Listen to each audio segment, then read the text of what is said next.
মধ্যপ্রাচ্যে চারিদিকে যখন ধ্বংস আর আগ্রাসনের মহড়া চলছে, ঠিক তখনই বিশ্ব রাজনীতিতে নাটকীয় মোড় নিল স্পেন।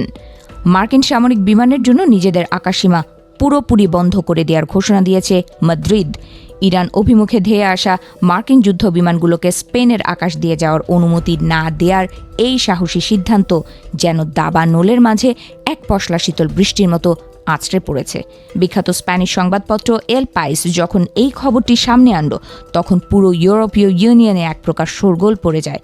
সামরিক সূত্রের বরাত দিয়ে পত্রিকাটি জানায়, স্পেন সরকার কেবল তাদের সামরিক ঘাঁটি ব্যবহার করতেই মানা করেনি, বরং পুরো আকাশপথে বসিয়ে দিয়েছে নো এন্ট্রি সাইনবোর্ড। অর্থাৎ ইরানের উপর হামলা চালাতে মার্কিন যানের জন্য স্পেনের দরজা এখন তালাবদ্ধ।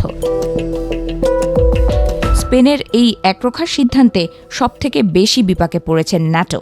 আন্তর্জাতিক সামরিক রুটগুলোতে স্পেন এক অত্যন্ত গুরুত্বপূর্ণ সংযোগস্থল। আকাশপথ বন্ধ হয়ে যাওয়ায় ন্যাটোর সামরিক বিমানগুলোকে এখন হাজার হাজার মাইল পথ ঘুরে গন্তব্যে পৌঁছতে হচ্ছে। সমরবিদরা বলছেন, স্পেনের এই অবাধ্যতা মার্কিন রণকৌশলে এক বিশাল বড় ধাক্কা। স্পেনের অর্থমন্ত্রী কার্লোস কুয়ের্পো একটি রেডিও সাক্ষাৎকারে যা বললেন তা যেন ছিল সপাটে চর। তিনি সাফ জানিয়ে দিলেন, স্পেন কোনোভাবেই এমন কোনো যুদ্ধের অংশ হবে না যা একতরফাভাবে এবং আন্তর্জাতিক আইন লঙ্ঘন করে শুরু করা হয়েছে। তার এই কথায় পরিষ্কার, বন্ধুত্বের চেয়েও মাদ্রিদের কাছে আইনের শাসন বড়। পশ্চিমা বিশ্বের প্রায় সব রাষ্ট্র যখন ওয়াশিংটনের সুরে সুর মেলাচ্ছে, তখন স্পেনের প্রধানমন্ত্রী পেদ্রো সানচেজ দাঁড়িয়েছেন ঠিক উল্টো মেরুতে। তিনি জোরালোভাবে দাবি করেছেন, ইরানকে লক্ষ্য করে চালানো এই আক্রমণ স্রেফ গায়ের জোর খাটানো ছাড়া আর কিছুই নয়। সানচেজের এই অবস্থান থেকে তাকে ইউরোপের বুকে এক অকুতোভয় নেতায় পরিণত করেছে। দেশটির পররাষ্ট্রমন্ত্রী হোসে ম্যানুয়েল আলবারেসের কণ্ঠেও ঝরল একই সুর।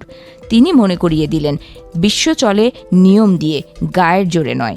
তিনি চান ইউরোপ যেন কেবল আমেরিকার ছায়ায় না থেকে একটি ভারসাম্য রক্ষাকারী শক্তি হিসেবে আত্মপ্রকাশ করে। তার মতে, আইন যখন ভেঙে পড়ে তখন বিশ্ব এক বিশৃঙ্খল নরকে পরিণত হয়।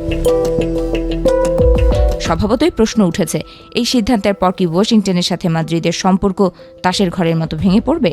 যদিও স্পেন বলছে তারা কেবল আদর্শের জায়গায় অনড়, কিন্তু হোয়াইট হাউস যে এই অপমান সহজে হজম করবে না তা বলাই বাহুল্য। কূটনৈতিক পাড়ায় এখন কান পাতলেই শোনা যাচ্ছে আসন্ন এক স্নায়ু যুদ্ধের পদধ্বনি।